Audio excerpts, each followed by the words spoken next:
Hey, it's David. Welcome back to Cross Fitness, helping men and women get in the best spiritual shape of their lives, one workout at a time. So I've got a quick thought for you in this video that I'm calling resistant to change.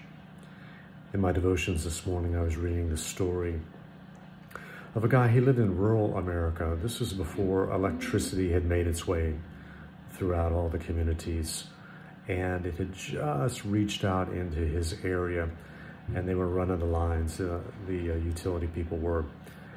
And his family tapped into the electricity, as did most of the community. And he said it changed everything. I mean, can you imagine? I mean, I've lived my entire life with electricity, but some of you are old enough where you may not have done that. And such was the case with this guy telling the story. He said it changed everything, how we view day and night, and, our leisure activities, and heating and cooling, and, all the endless things that, tapping into the power of electricity can do for comfort and convenience and safety and all of that. And yet, he said there were those in his community that were resistant to change.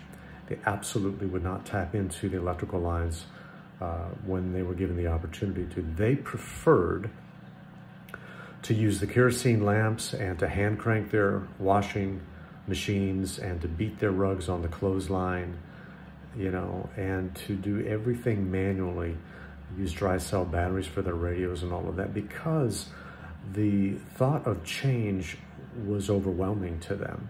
And they would prefer to live in the comfortable familiarity of no electricity than to move forward in that technology.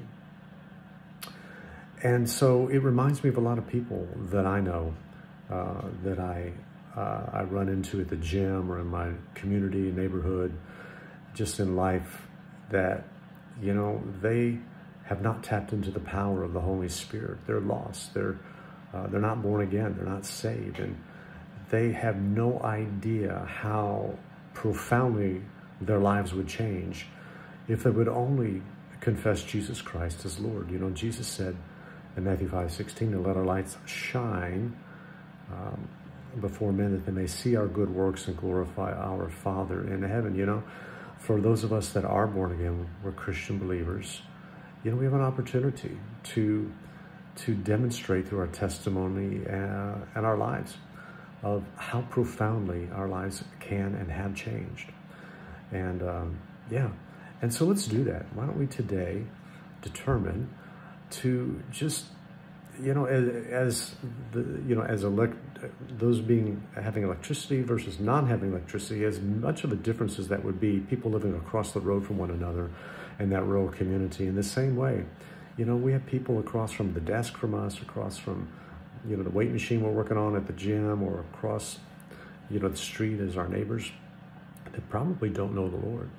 And so let's ask God to let our light shine and to just invite them to tap into the power of God for the enrichment of their lives, both now in this life and certainly in the life to come.